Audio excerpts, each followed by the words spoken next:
Good afternoon, ladies and gentlemen. You have tuned into the Rebel News live stream panel discussion on this, Friday, August 21st, 2026. I'm David Menzies here at Rebel News headquarters in Toronto, and my co-host out in Supernatural, BC, well, that would be my good friend, Drea Humphrey. How you doing there, Drea?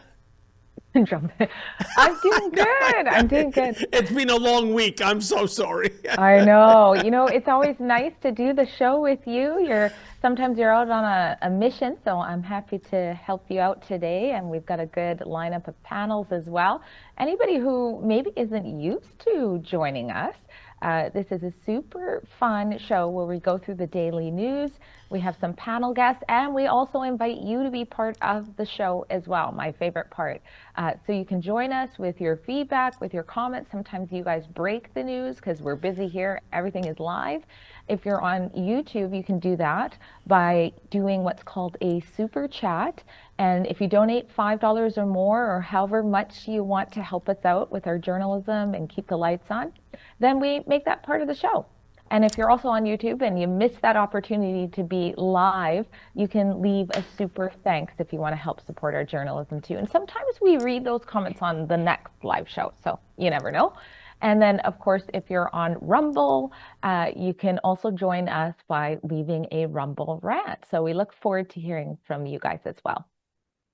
Much, Drea. And we have not one, but two special guests today, folks. The first is Josh Udall of the Elevate Report. Hey, Josh, where are you coming to us from today? Coming from good old sunny Halifax, Nova Scotia, baby. Having fun. The ocean's beautiful, and it's also blue. So happy to be here with you.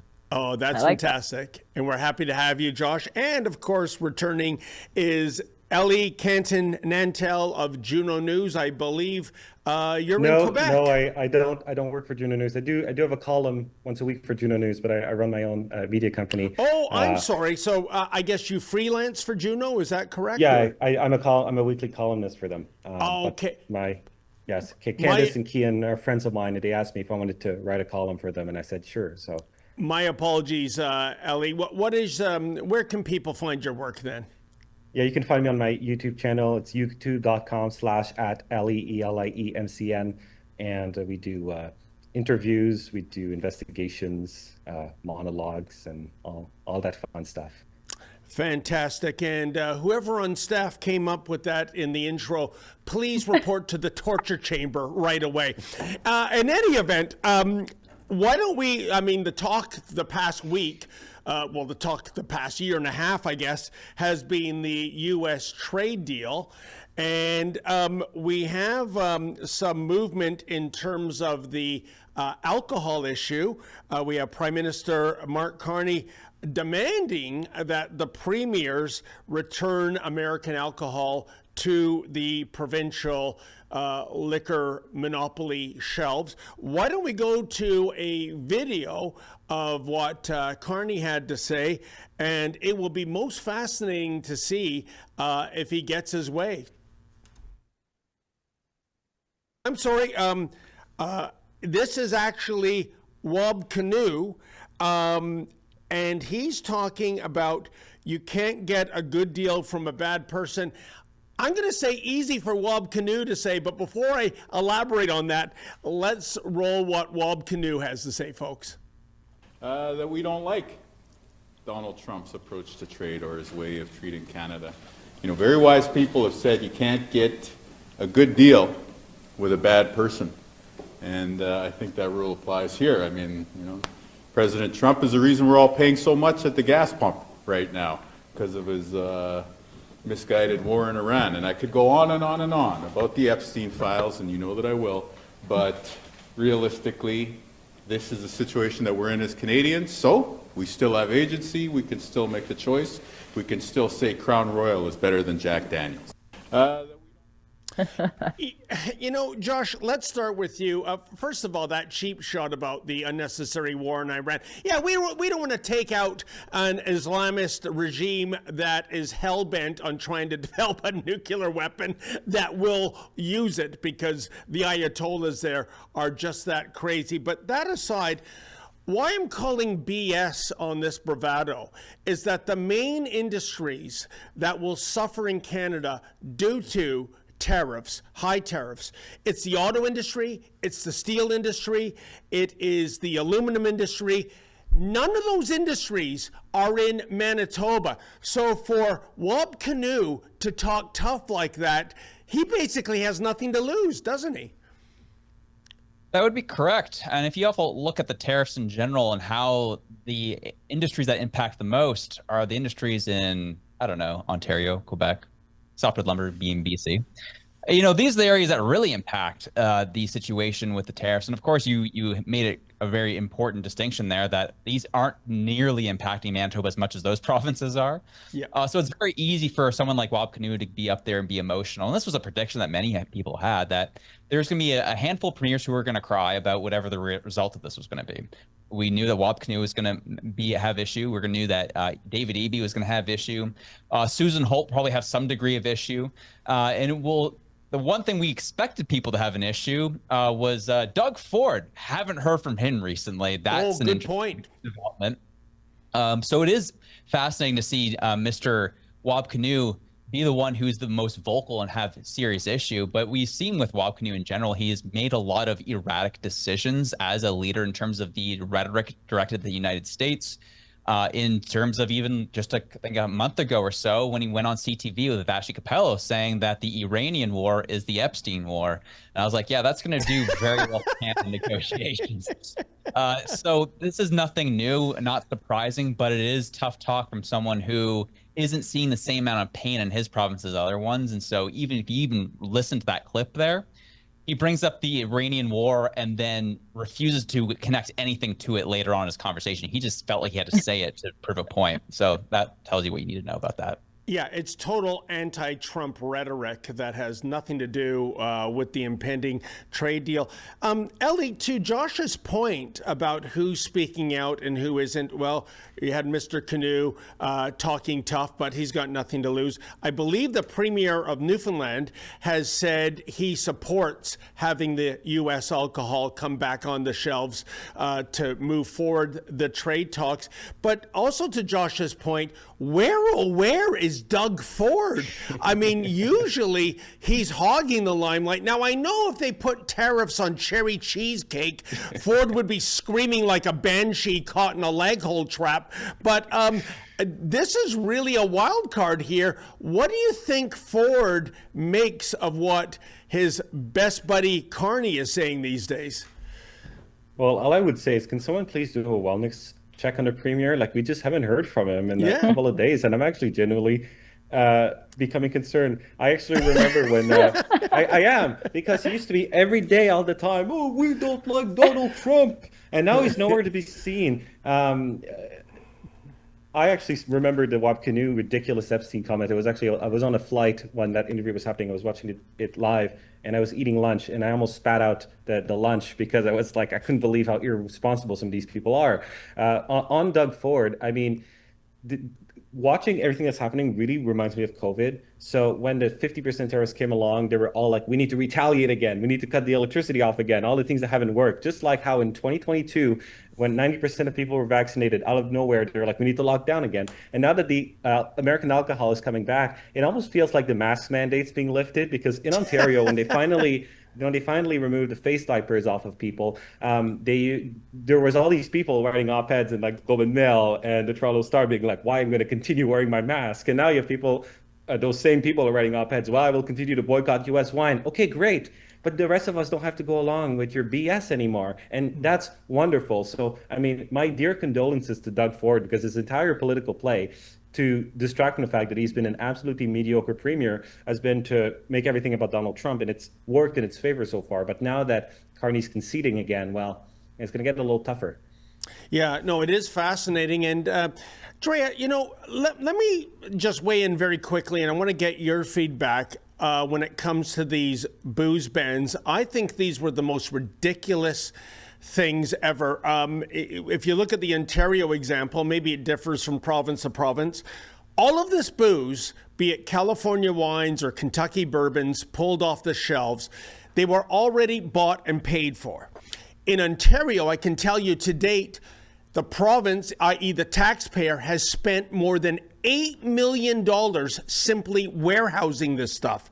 Third, certain products are reaching their best before date and are going to have to be tossed because you legally can't sell them. And fourth, here's where I stand, especially when we're talking about government monopolies in the vast majority of Canadian provinces. I know Alberta is different, but how about this for a concept? Let the consumer decide. If the consumer is that mad about the U.S. tariff situation, he or she can say, oh, no, I'm not buying a California wine. I'm not buying a Kentucky bourbon. I'm being domestic. Why do we have to be treated like children and have our government overlords to make this decision for us in the first place? Exactly. That's the main point. We can decide. We're not children. And you're just punishing those that are selling this alcohol in the first place. So if you want to signal, boycott American alcohol, go ahead and do that. But at the end of the day, it's up to the people, just like with Bud Light. Did they want to drink Bud Light when everybody was boycotting that? And I have to mention Epstein as well, because why not? I want the Epstein files out as well. But what we're doing here is totally a deflection. And where were they when the Democrats were in power? How come we didn't hear them talking about the Epstein files coming out then? So it's ridiculous. But this is also putting Premier David Eby in a tough spot too, because if you remember, not too long ago, he said, not a chance in hell. He actually used that strong wording. Would American alcohol come back on the shelves? And so he recently had a press conference, and people asked him about the U.S. trades, and he didn't, mum's the word. He didn't say anything about whether or not it's coming back, which is very interesting. And he said he supports Team Canada. He never said elbows up, but might as well. So he's in a really tough position here, because I think he does typically do what Carney wants, and they work together on a lot of things, including these backdoor land agreements that they seem to come up with, or he pretends he knows nothing about. So what's he going to do? Is he going to go back on that wording?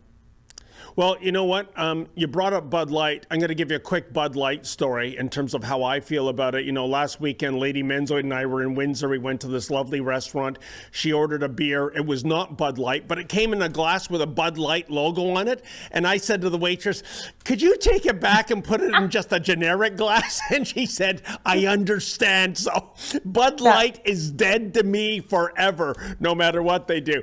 Anyway, I'm off on a tangent. That would be so funny to see a picture of you like drinking from the Bud Light thing. Oh yeah, it would like destroy my credibility. I can't be seen with this. You may as well bring pornography to the table, for goodness sakes, right? So more on the trade talks. Let's see what Pierre Poilievre had to say about Carney keeping his promise on getting a good deal, not just any deal, but a good deal for Canada. Now, Conservatives are also following carefully and fighting hard with regards to the forthcoming hopeful deal with the United States. Mr. Carney promised in the last election that he would be elbows up. He promised that he would negotiate a win, in his words. He promised, and I quote, that he could handle Trump. He promised he would not accept a bad deal. Mr. Carney, keep your promise. Fight for Canada. Don't take a bad deal. We expect a good deal, like you promised. And in fact, Mr. Carney said that he would get an even better deal than we had before. Well, before we had no tariffs. So we expect that he would at least match that. We are concerned about rumors that Mr. Carney might be willing to cave and accept one-sided tariffs that would ultimately put our businesses at a competitive disadvantage.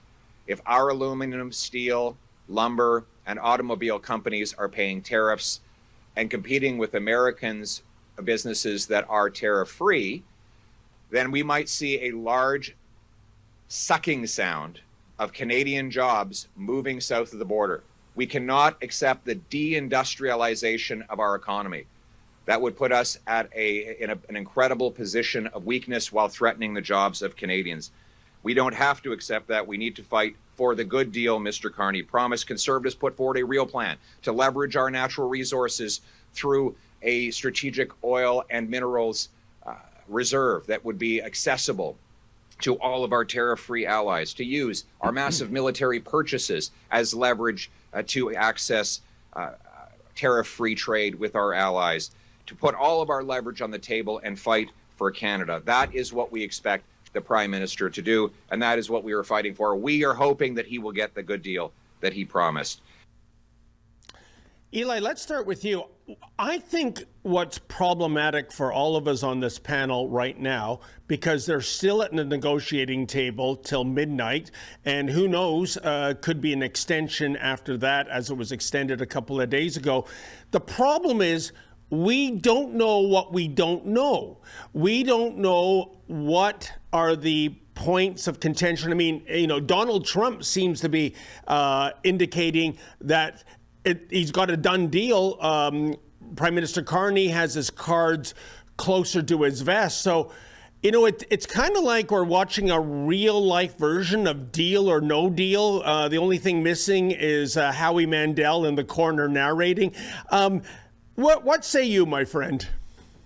Okay, first of all, Elbows Up was the greatest gaslighting campaign in Canadian history. A headline from Blacklocks that was from last year. Privy Council pulled on fears. Main teams of the Liberal Party's Elbows Up re-election campaigns were tested in confidential federal focus groups months before the U.S. announced tariffs. This was a pre-planned attempt to get the Canadian public gaslit using the legacy media, which feared Poilievre because Poilievre had promised to pull their funding to get the Liberals re-elected. And the whole premise of this was Canada was vulnerable to tariffs because of Justin Trudeau and his 10 years of policy. So the solution was to re-elect the people who put us in that place to begin with and replace the idiot that was in power with his economic advisor, a self-described globalist and elitist with 3 passports who had moved jobs from Canada to the US that was suddenly going to become this Canadian patriot. And it has been an absolute failure. I will add, the reason why Carney is such a bad negotiator is this. It's because he is too focused, and the Council of Federation, which I call the circus of the Federation, because a bunch of these premiers are complete clowns, except for Danielle Smith and Scott Moe, obviously.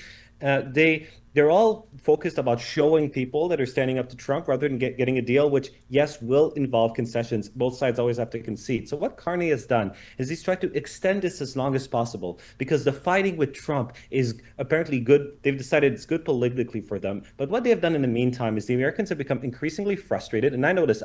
Unlike most of the talking heads on CBC, I've been to Washington, D.C. I've been in the same room as the Vice President of the United States. I've spoken to people in MAGA. They very much want a deal. They have some concerns with Canada, but they're fed up with Canada extending this. But in the process of wanting to extend this for political power, Carney is forced to concede again and again and again. Whereas if we actually had a deal, which they were working towards one in October before Melanie Joly threatened to sue U.S. companies and it blew everything up, we wouldn't be in this situation today. This is a colossal failure. And if we had an honest media in this country, Mark Carney would be looking like Keir Starmer right now, except he's not, because we're being told that this is somehow the greatest negotiator in the world. Yeah. Josh, I think Élie nails it, because trade deal aside, when we talk about political games, every time Trump says something that is negative to Canada, well, look at what the polling numbers say about the Mark Carney Liberals. If you believe the numbers, they're soaring. Same with Doug Ford. He plays on the Trump big bad orange guy, which was the reason a year ago, February, he went early to the polls and got rewarded with a supermajority. So as much as the Prime Minister and the Premier of Ontario are very much negative about the president, let's not kid the kidders, as they say down on the Midway. Anti-Trumpism works really well in terms of these individuals getting elected and reelected. Yeah, so I think there's really, at the end of the day, there's a situation that's taken place. I think, as you said, yeah, it has worked. The anti-Trumpism has worked. It's starting to wane. People are getting tired. They're getting fed up. They're seeing their jobs move and things leaving the country and seeing us lose every single day. It's getting exhausting hearing about Trump. I just spent my vacation in the United States. Sorry, Canada. And it was a refreshing reprieve, because believe it or not, vacationing in a blue area of the United States, you want to hear something crazy? I didn't hear Donald Trump's name once, but I hear it every day when I'm up here. Okay. Yeah. So when people pretend as if Canada doesn't need the United States, people aren't stupid. They realize what's going on. And we're starting to see the walkbacks in media from a variety of people, including guys like Jean Charest, who came out of nowhere. I was like, oh, we need America. I'm like, wow, it's popular now to say that you need America now. And the issue I have is, we've talked about how the Trumpism is needed. The Trumpism is needed to legitimize the liberal government, which is true. They've only ever won one election on promises that were they're going to give something to the Canadian people. And that was Trudeau's first term. Every election after that has been a boogeyman of some sort to get people to vote for them. So you have to keep that in mind. So what we're going to be seeing here, I'll be honest with you, regardless of what happens today, regardless of what gets agreed to this weekend, nothing is going to move, because guess what? Anand and Rubio just met to talk security. Why does an economic tariff negotiation involve these two talking? Oh, because it has to do with security. Canada has not moved on the CCP. We have not moved on China and their influence in our country. So what's going to happen is this, we just announced last week that the Trump administration is going to be using AI to patrol the borders for rules of origin coming into the country. We have not upheld our end of the bargain, the CCP in general, the police stations, but as well as rules of origin in trade. Canada hasn't moved on it. We aren't seem to be moving on it. So what's going to happen in months? This stuff's going to pop up again because we haven't taken care of China. The United States is going to be upset. And this deal, that whatever gets agreed to tomorrow, is going to get torn up. I'm going to be quite honest with you. So no matter what gets agreed to tomorrow or today, it will not matter unless we move on China. And that's the conversation that needs to happen right now. Those are great Can I points. just add something, David? Yes. I've been to Washington. This is something that's come up repeatedly with the multiple people that I've spoken to, is the concern of Canada and China, letting in the Chinese EVs, not doing anything about Chinese interference. Mark Carney going to Beijing saying this is the new world order. This has actually alarmed a lot of people in Trump's circle. Oh, as well it should. And Drea, speaking of Chinese EVs, this is something I find inexplicable in the equation. As you know, beginning this year, I think it's 49,000 Chinese EVs are coming in. That number is going to rise over subsequent years. And Prime Minister Carney said that this was to help bolster the Ontario auto industry. Now, Drea, there's a steak dinner in it for you if you can possibly explain to me how bringing in Chinese EVs manufactured in China, and they will always be manufactured in China. There's no way that China is going to open up plants to build Chinese EVs in Ontario, and it would be a white elephant because our plants, 75 to 90% of production go to the U.S. These vehicles are banned in the U.S. What's more, a Canadian trying to get over the Ambassador Bridge in a Chinese EV, well, you're going to have to learn how to make a tight U-turn. So what is going on here? Because I see this as almost a bigger existential threat to the Ontario auto industry than tariffs. Well, that's exactly what it is. It's not going to help us at all.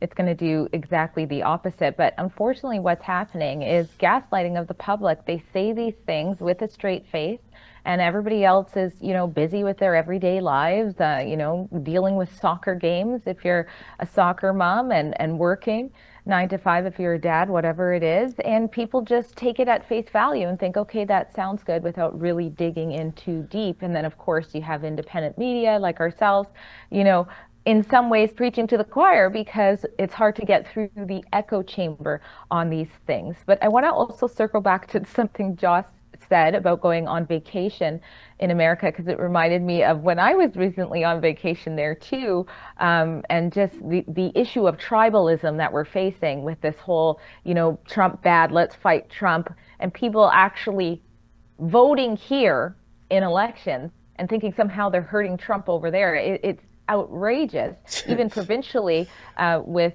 Carrie Lynn Finlay, the new leader of the BC Conservatives, they're imposing Trump's face onto hers because she supports freedom and family. It's ridiculous. But when I was recently on vacation just in Washington, we saw this car going by and it said F Trump, and it was the only. I saw so many American flags up at houses and things like that. A lot of patriots clearly out there.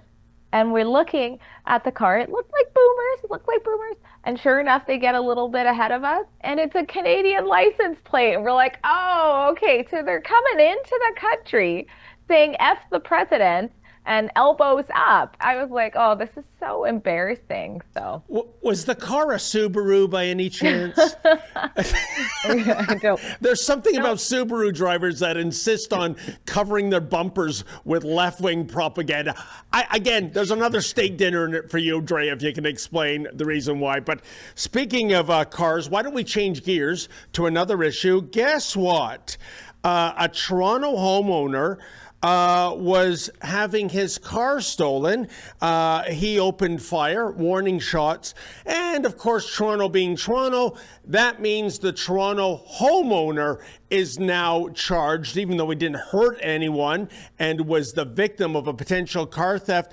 Josh, I guess shame on the homeowner. Didn't he get that memo from 2 years ago from that Toronto cop that said, hey, can you leave the key fob near the door so you make it easy to have your car stolen? We don't want to deal with that messy crime scene cleanup, you know.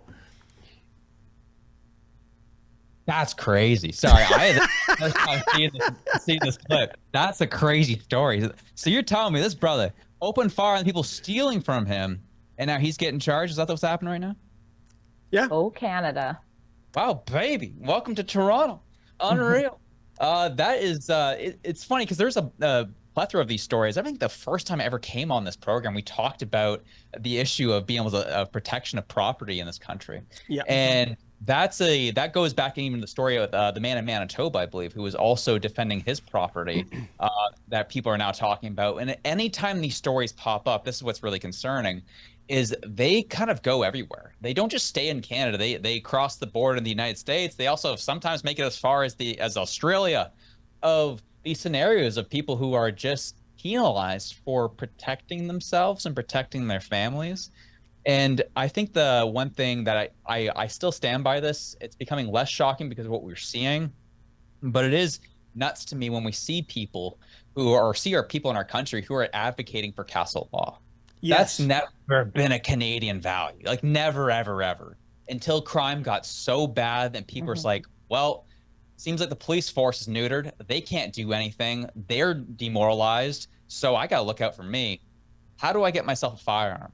How do I take care of my family? How do I protect my property? And that is a much more sinister situation and more deeply sinister to me than us talking about castle law and defending ourselves. The fact that we feel like we have to now is more so concerning, and a shift in the Canadian mentality, which I don't know if I like at this point. Yeah, no, the castle laws are a joke in Canada, let's face it.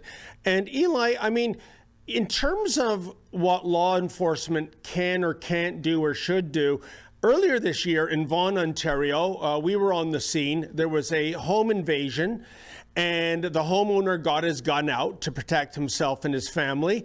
And here was the man bites dog angle to this story. York Regional Police did not press charges against that individual.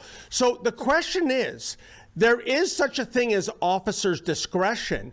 Why is it the Toronto Police Service decided to go after this guy for doing the same thing? And listen, he's going to incur tens of thousands of dollars of legal bills.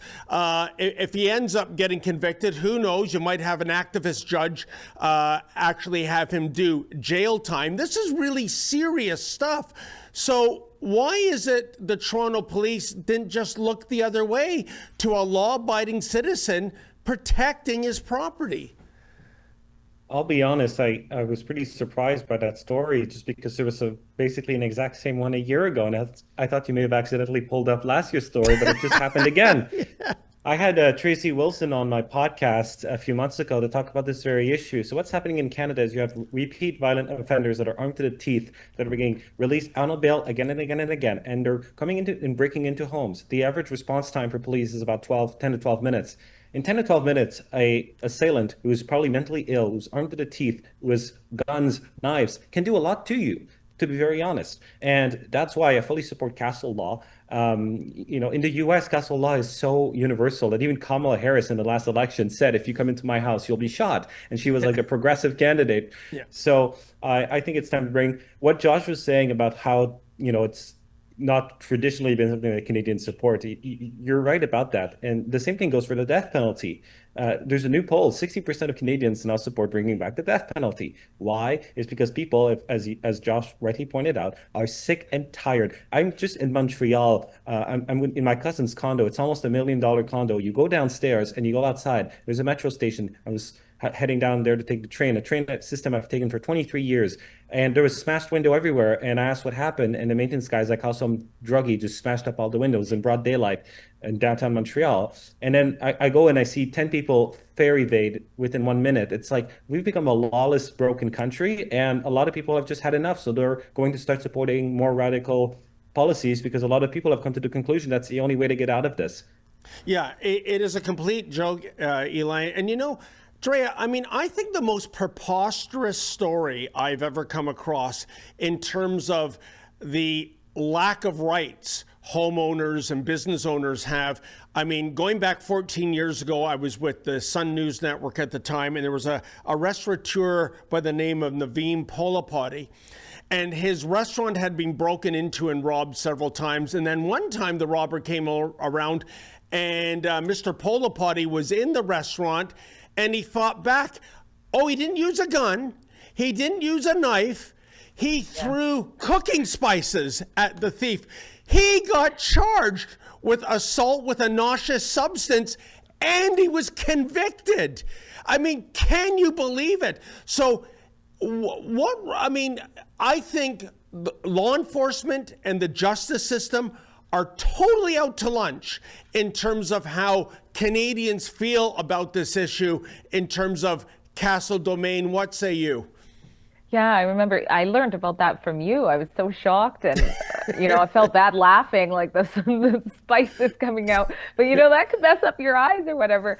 But, why isn't this stuff handled civilly? Like, why are they getting criminally charged for that? Why can't the criminal, do what they can in courts to say, you shouldn't have thrown that at me and see how well they do? We see that happen in the States a lot. But the fact that Canada just cracks down on these people, these business owners, these homeowners just trying to protect themselves is absolutely absurd. And gone are the days, the good old days when I grew up and nobody locked their door. I remember you would just ride your bike and throw it on the lawn and then just bust into your friend's house. Nobody was locking doors, and so much has changed so fast that we definitely do need castle law protections now. 100%. And guys, how I feel about this, if you look at the animal kingdom, when an animal is coming face to face with a predator that can hurt or kill it, well, it's two options: flight or fight. And my point of view, it's the same as a human being. But when you are in your own home, there is no flight option. Where do you go? You're across the finish line. So you have to fight back. And it is egregious and outrageous that people fighting for their lives, fighting for their families' lives, are being charged, and thieves people that want to do people harm are getting off scot-free. It just boils my blood. In any event, I see we are at the halfway mark. So two things: we have to take a ad break, and we have to say goodbye to our panelists. But before we do so, let's find out where our audience can find them. So, Josh, how does one access your content at the Elevate Report? You can find me everywhere, baby. I'm on TikTok. We are on Instagram, Facebook, YouTube, Elevate Report. You can find us anywhere, and we will hopefully be able to inform you of what's going on, and do so in a light but serious way at the same time. If any of those two things can happen. But our goal is to really keep our audience informed and keep them in the know what's going on. Fantastic. And it's always such great content there. And Élie, who does not work full-time for Juno News, but freelances for them from time to time. Élie, where can we find your work, my friend? Yes, I'm on YouTube is my main platform. So youtube.com/ElieMCN, or you can just type my full name, but it's a long French name. So the option one is more simple, to be honest. I'm also on X, also Élie_MCN. And you can find my hot takes on there, and once a week I clip whatever Courtney says about pure poly of that week, because it always goes viral. Fantastic. Well, that's what it's all about, isn't it? So Élie, Josh, thank you so much. Have a wonderful weekend, and folks, Thanks, guys. Keep it right here. We got lots more to come after this ad break. Right now, Byrna is having their biggest sale ever, with 25% off everything on the Byrna Canada site, but only from August 17th through August 24th. In Canada, firearms owners like me understand the importance of safe, effective self-defense options. That's why we're proud to have Byrna as a sponsor. Byrna's less lethal launchers are designed to help protect you and your family without taking a life. Byrna offers peace of mind, accessibility, and a practical layer of personal security for Canadians who value safety. Learn more at byrna.ca/rebel. That's byrna.ca/rebel.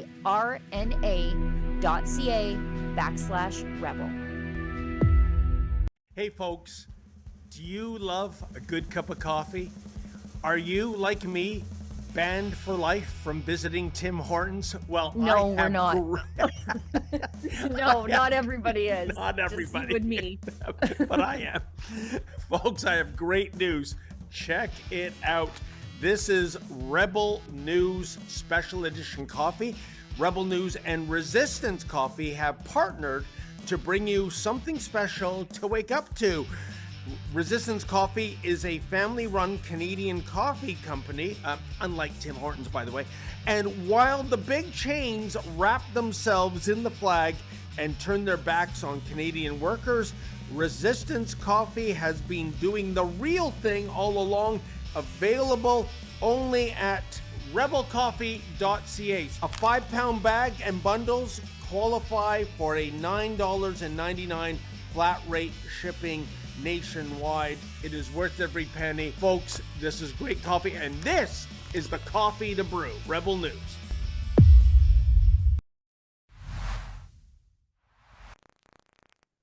All right, before we jump into the news, I'm going to read an ad from one of our sponsors. And I love sponsors who are brave enough to work with Rebel News. As you know, we stand in truth, and we're not afraid to do so. So neither is Rumble Wallet. We hear a lot about crypto, but here's the part most people miss. Crypto was created so you could actually own and control your money.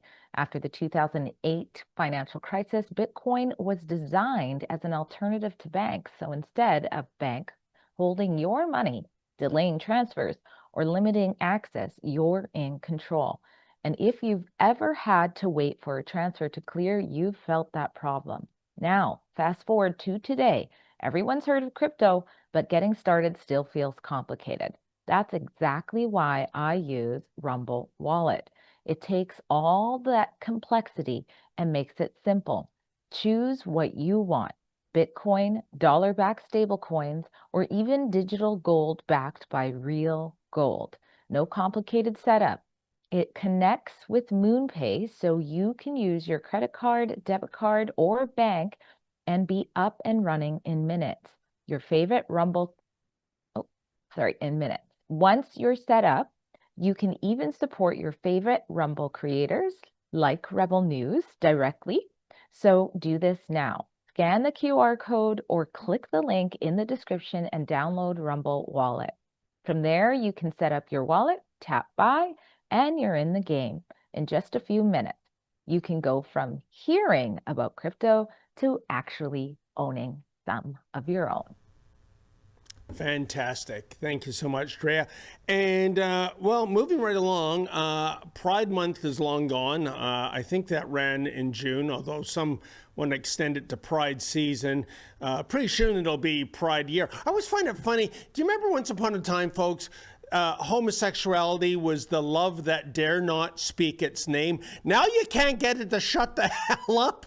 It's just always out there. And listen, I have nothing against anybody identifying as anything. If you want to live your life in suburbia as whatever, I don't care, but it's when you impose yourself. And I think the biggest factor we're seeing now is men getting into female sports and dominating, and it's absolutely shocking. That's not inclusion, that is misogyny. But let's talk about the latest thing in the news from the rainbow community. There is a national monument, Drea, marking LGBTQ plus persecution that is opening in Ottawa. I can't even make out what the statue is. I mean, look. What do you call those statues? That the indigenous community make. You see them in, when you pile up rocks. But this one kind of looks like it was one of those, and it went through the microwave. But Drea, I'm sorry, I'm calling BS on this. Maybe once upon a time, if you were a member of that community openly, you had trouble getting a job, you had trouble getting housing. Those battles were fought and won. So I think the real persecution these days, to what I said in my preamble, is men pretending to be women and invading female sports, female change rooms, female locker rooms, and so on and so forth. So what do you make of this monument? And by the way, how much did it cost? Oh gosh, that's something we're gonna have to look into. And yeah, you're right. What the heck is that? It reminds me of the fact that we can't keep up with actually just giving a title to this community. You have to stop at the LGBT if you're sane, it seems. If you go on, you'll go on forever otherwise. So that's what that looks like to me. How many different genders and identities they're teaching the kids to remember looks like that blob in my mind. But yeah, you're right. I've done a lot of reports on, radical gender ideology and things like that. And I've actually tried to find recent stats of people in this community being hurt or attacked for the reason of simply how they identify. And I can tell you, the data isn't really out there in Canada. There are some cases from like a long time ago, but if we're talking about anything modern, as you and I both know, David, we can find a plethora of examples of that community assaulting people, including ourselves, in our own reports, but it doesn't really show the other way. So again, what's happening here? Not to mention, it should be about equality, right? That's what people were fighting for. Many of the gay people I know, they're like, we already have equality. So what is this? What is going on right now with all of this sex activism and allyship? No, 100%, Drea. And I get accused, why are you such a transphobe? Well, no, I'm not. I'm on record. I've always said, if you're a guy and you want to pretend to be a woman and you're out in suburbia and going to the movie theater and the shopping market and living your life quietly, we believe in freedom here. If that's the way you want to live your life, live it that way. But when you impose yourself on others, and I can tell you, Drea, you've seen it too, and I hate to sound like I'm being impolite, but when it comes to the radical transgender people that are doing protests, I think there's a great deal of mental illness on display out there. I really do. They're unhinged, they're angry, they're prone to violence, and yet we're supposed to sit back and take this? We're supposed to believe that 350-pound Bubba with a beard is now Betty and he wants to play rugby with the real woman? No. I say that's the persecution going on today, not the other way around. Well, gender dysphoria used to be classified in the DSM as a mental illness, and that's been removed in modern years.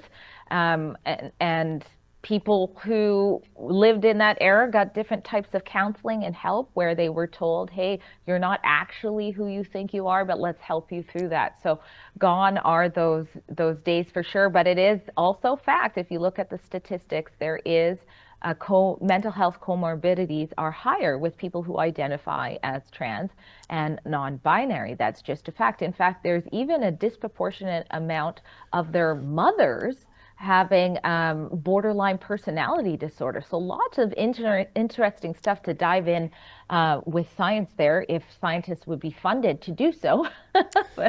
but that's not the case. But you're right.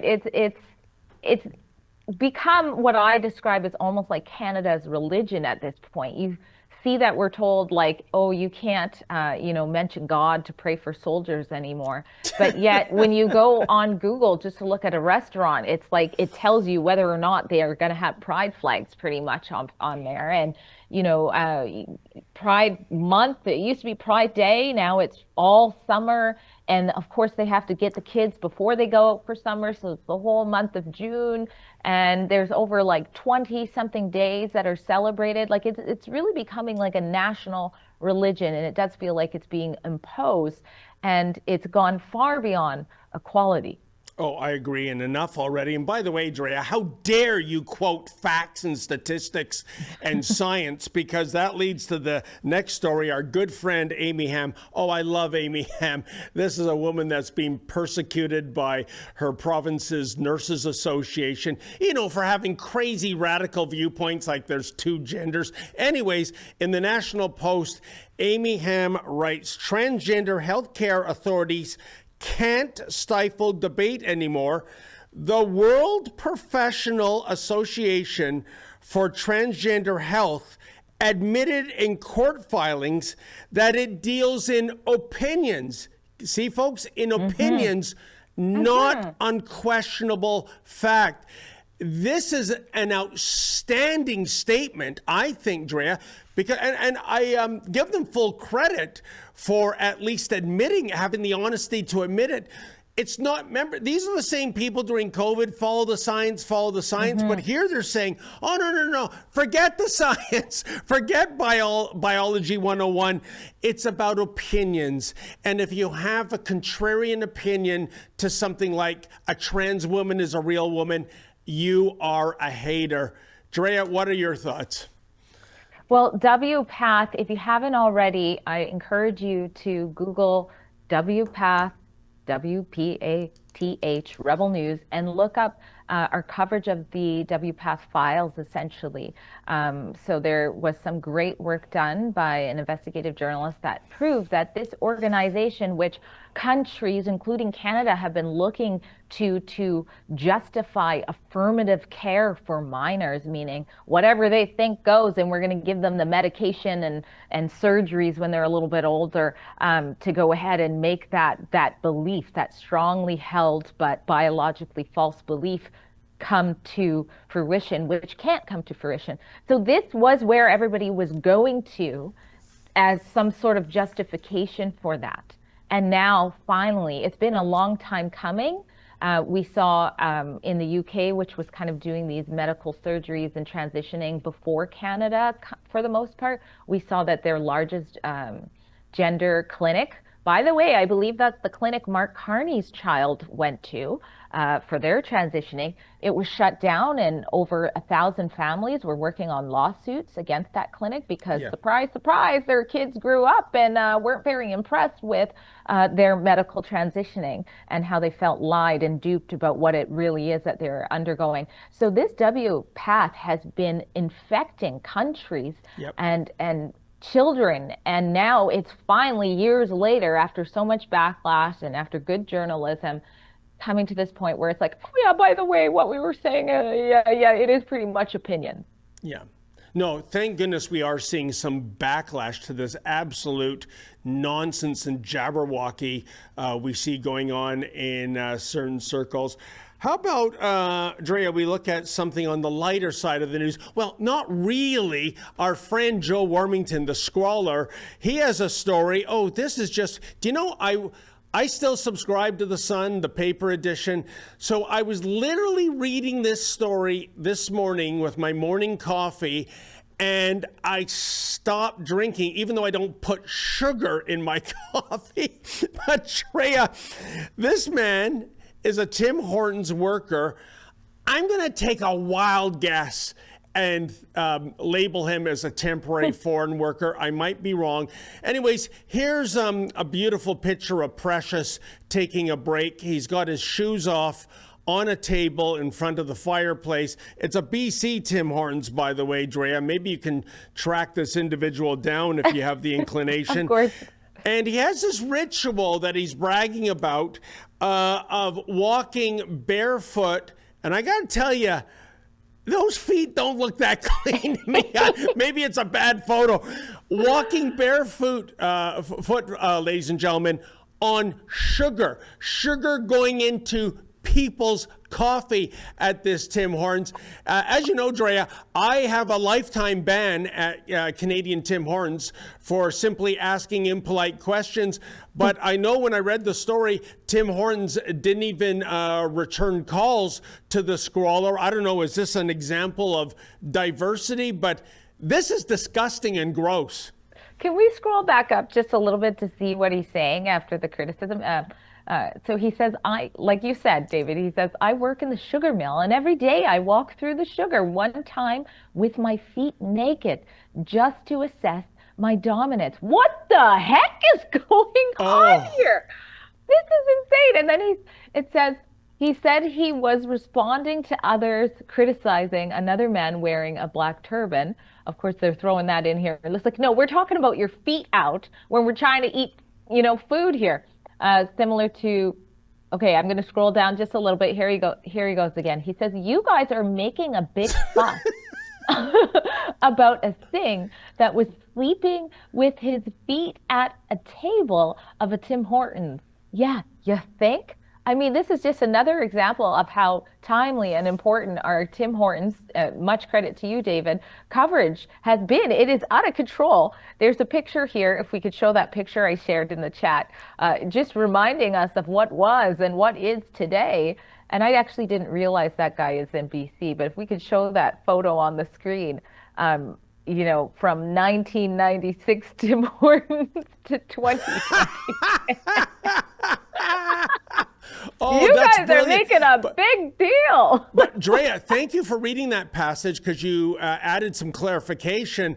I didn't know we were talking about two different guys. So the sugar walker and the barefoot sleeper, those are two different individuals? Okay. You know what? I think, can we see it again? This is the thing with live news. Sometimes you're reading it as you go. It looks like, let's scroll up. Who's actually talking there so we get this right? Tim Hortons location. He said, it's still, sorry guys, we'd have to go up again. He said, I thought we were talking about the guy, but maybe not. Okay, anybody else got the answer? And here is one of the realities of journalism in 2026, and it's going to get worse in the years ahead. I don't know about you, Drea, anytime I see photo or video evidence, usually, case closed. These days, is it AI? Is it trick photography done by a computer? So who knows? But as far as I can tell from Joe's article, that is a legit photograph. And Tim Hortons has to they have an entire media relations team. It's a simple question. Is this acceptable? Is it okay for an employee to go to sleep in the dining area with his bare feet on a table that people use to eat off of? Are you kidding me? Yes, sorry, I was just trying to get the facts straight. Sorry, David. But it does look at it like it is that guy. He went to social media to brag about it, according to the article. And this is what he said in Instagram. So. Wow. Unbelievable. You know what? Drea, let me say right now, I'm really, really happy Tim Hortons has banned me, so I don't have to endure that, okay? Badge of honor. Like, is this guy even fired? Like, what's happening here? Oh, well, Drea, the drill. You ask silly, impolite questions like that, and we go, well, due to privacy and confidentiality, we can't speak of the employee status. But to me, that's a fireable offense. You should be fired on the spot. I mean, how do you think that is acceptable behavior in a first world country in the 21st century? I'm sorry, it's not. Oh my gosh. All right. And we're running out of time, Drea, so I think this is a story near and dear to your heart. It is an incredible story about MAID, and it was about a 26-year-old Ontario man, Keanu Veifafen, I hope I pronounced that right. He went to a pharmacy to pick up some nefarious drugs. Let's be clear, his doctor described him as young and healthy. That's what the photo seems to indicate to me. And he dropped by with these drugs to a funeral home and kicked. Drea, it almost sounds like an April Fool's joke. What do you make of this story?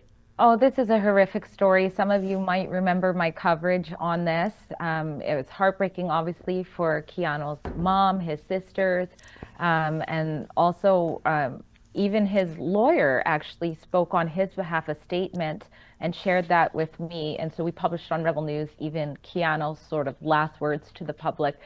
Such a horrible story. This is a young, healthy man. He did have diabetes type 1, and he did have complications with that, and he was going blind in one eye, and that was affecting him mentally.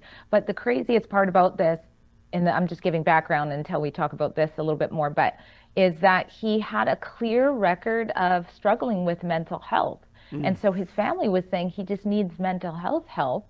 And he had gone to several doctors trying to get MAID, and they were like, oh, no, not with like your history with mental health. Like, you actually just need mental health and you're so young and things like this. He comes to BC. This is an Ontario young man, comes to BC and finds Dr. Ellen Wiebe out here who, finds a way to approve. And now we're seeing and learning more here, which is published here, more that's concerning about getting a prescription basically to kill yourself, and then walking into a funeral home and having it all done without your family knowing anything, and after multiple doctors. I think it was about 4 to 5 that the mom reads, certain statements about why they refused him from in my report. Multiple doctors saying, no, this young man should not qualify for MAID. It's sick and disgusting, and I just can't imagine what his family's going through as more and more comes out.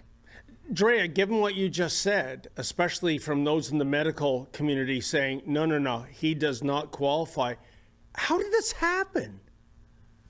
Like I said, Dr. Ellen Wiebe out here in British Columbia. I'm not saying it, but some have coined her the nickname Dr. Death. She's also an abortionist as well. And she's had another, I don't know, I should look to see if the case has been, if there's been any decision. I should actually follow it. But she's had an accusation against her from a husband who says that basically something very similar happened with his wife. His wife shouldn't have qualified for mental health, but she found Dr. Wiebe out here in BC, and somehow Dr. Wiebe finds an excuse to do it. So Dr. Wiebe had written on Keanu's, don't quote me because it's been a while, but she said that he was in a lot of pain, I believe, from diabetes. So that's kind of how she did it. But again, other doctors are not doing. And the major concern, people listening to this who are disgusted hearing that this young man, I think he was 26 years old, went out like this, we should be reminded that under the Liberal government, that is the plan. The plan is to allow people who struggle with mental health, for that to be the sole reason come next year to get MAID. That means if your young adult is struggling with depression and presents well, they could maybe find a Dr. Wiebe of their own and be gone. And you'll be like Keanu's parents, struggling with the fact of how can that even happen in Canada? I guess where I'm going with this, Drea, in terms of how this happened, if this doctor, if she has a disproportional rate of advocating for MAID, why isn't the college bringing her on the carpet and doing an inquiry? We know during COVID, the medical community, they were chilled into silence, given what might happen to their careers, including termination, if they even asked questions about the COVID-19 vaccines. So why is she skating on this if her record is so odious? Yeah. Well, she's technically not doing anything illegal, it would seem, and that's what's wrong with our country, is that you can get away with doing this. The husband who has filed something against her said that she should have spoken with his wife's, psychological team, and he alleges that she didn't do that. So perhaps there's going to be an issue there. But unfortunately, when I combed through Keanu's case, this is how the system works.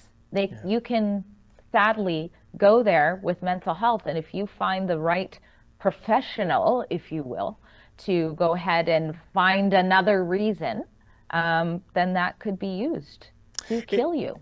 It's incredible. It reminds me of the science fiction movie Soylent Green from 1972, I believe, and it's about an overpopulated world where the government actively encourages you to come into a room, watch a big screen movie of how beautiful the planet used to be, and the wildlife, and the seas and air free from pollution, as they inject you with something, play symphonic music, and you fade away.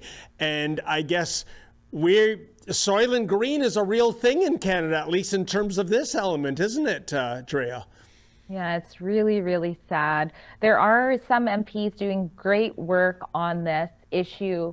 That would be Conservative MP Tamara Jansen and also Conservative MP Andrew Lawton, who he himself, made an attempt to end his life. Yes. He would have made it out of the system. And now look, he was a very accomplished journalist, and now he's a member of parliament. So it's another example. So they would like to pass legislation that protects, I call this modern day eugenics, the thought of just ending people's lives because they struggle with mental health. It is so evil, in my opinion. So you can tap into Tamara Jansen's efforts on that. And I know every time I've interviewed both of them, they always say, please message your MP so they know that you do not want Canada to go down this slope, because boy, will God's judgment, in my opinion, come down pretty hard on us. That's my prediction. Yeah, good advice. And Andrew Lawton, he's a gem. Thank God he failed in taking his own life for what you said, Dre. Became such a great journalist. He's a fantastic member of parliament, and it just shows you there's the proof in the pudding. Andrew, I don't know what the reasons were. I don't know what the scenario was, but he was obviously going through a rough patch in his life, but he moved on and he went to greater successes. And if he had succeeded, we wouldn't even know who Andrew Lawton was. So there's... And he got help. Imagine, I mean, I was a mental health professional for years, and the thought of someone coming out of an episode, whether it be a bipolar, a manic episode, psychotic episode, and then they have to deal with everything they've just done in life. Sometimes they've lost all their money, sometimes they've lost their relationships, and it's a very depressing thing to come back to. So you're not in a state of mental health anymore, you're actually out of it, but you're depressed, understandably, because maybe you just lost your job and all of these things. And then someone whispers in their ear, like, oh, by the way, did you know MAID is an option for you? Oh, Drea, 100%, and especially for young people. I mean, if you think way back to, say, high school, and it's a boyfriend getting dumped by his girlfriend or vice versa, you think it's the end of the world. You are just devastated. Exactly. But no, you're not. Things change. And so, but in the moment, you could make a tragic decision. Oh, anyways, we've got to stop that. It just can't happen.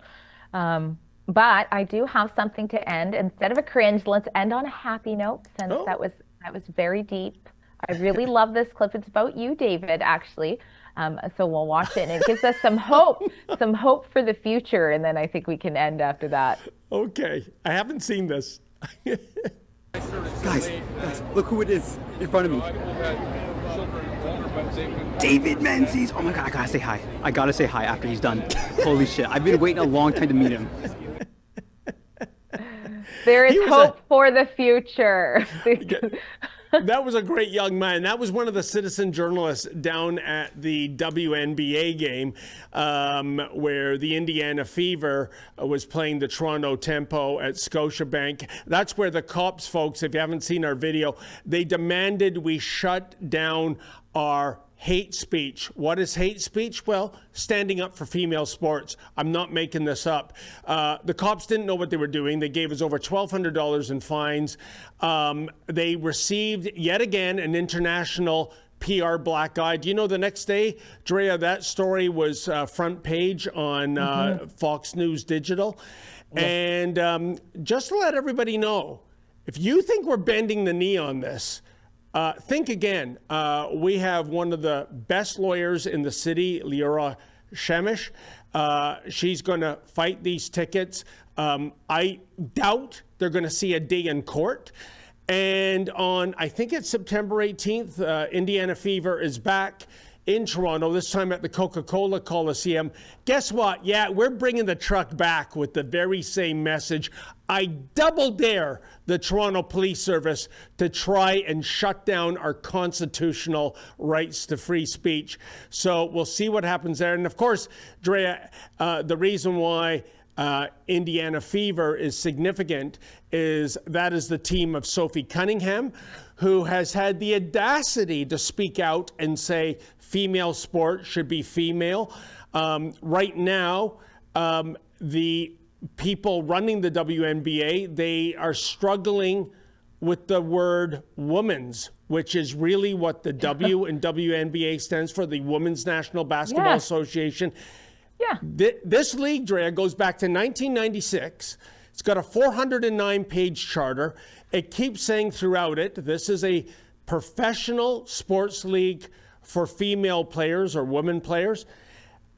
See, in 1996, folks, the world was a lot more sane than it was today. Nobody would say, well, do you think we better define what a woman is?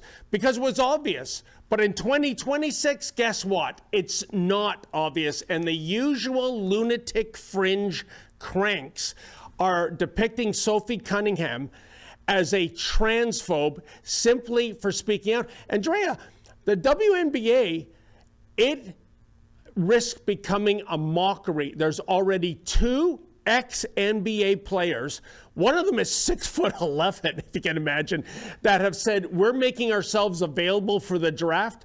And the commissioner, the Players Association, the owners, the coaches, the general managers are going, you know, it's a very nuanced topic, you see. And the nuance is, what is a woman? Can you believe this, Drea? Oh, no, I'm still not used to that. Just circling back to that young man, I didn't know he was a journalist. That's so exciting. So his name apparently on Instagram is Aussie, AUZZY 115, in case anybody wants to follow him and encourage him, you know, to do what he's doing. So. Oh, and then I saw a picture of him with April Hutchinson, who was also at that game. Oh, there you go. She knows something about transanity, folks. If you don't know the April Hutchinson story, a terrific female powerlifter. She spoke out about men pretending to be females and setting female powerlifting records. And what did her association do? It got rid of the pretenders? No, it gave April Hutchinson a 2-year suspension. Can you believe that? For speaking the truth. Unbelievable. That's the world we're in. So we got to keep fighting back, don't we? Now, before we go, Drea, are there any super chats today? I checked a second ago. No, there isn't. I'm going to chalk this up to everybody enjoying one of the last weekends of summer. It's too short a season, isn't it, in this country? I mean, it's not like we live in California or Florida. Can't do anything today. There'll be another beautiful day tomorrow. In Canada, you use it or you lose it, all right? And the clock is already ticking. So in any event, Drea, thank you so much. And I want to, of course, thank our guests in the first half of the show, Josh Udall of the Elevate Report and Élie Cantin-Nantel. And folks, speaking of weekends, I hope you have a fantastic one wherever you are in this great dominion. I believe I can't make the live stream for Monday. I'm on a caper out in beautiful Brampton, Ontario. But I will be back here next Friday. So in the meantime, as always, stay safe and stay sane. For generations, many Canadians have preserved more than just firearms. They've preserved history, tradition, competition, memories. But under Trudeau, and now Carney, heirlooms, estates, collectibles, and competition firearms now have to be surrendered and destroyed. While violent gun criminals get pass after pass, openly ignoring any legislation, lawful gun owners are trapped in an increasingly unfair legal system. But we can help. Canada's National Firearms Association's Save Firearms program offers the legal pathway to preserve what matters, while we work towards a political solution. Don't let yours be next. Save history. Save heritage. Save firearms. Visit nfa.ca today to learn more.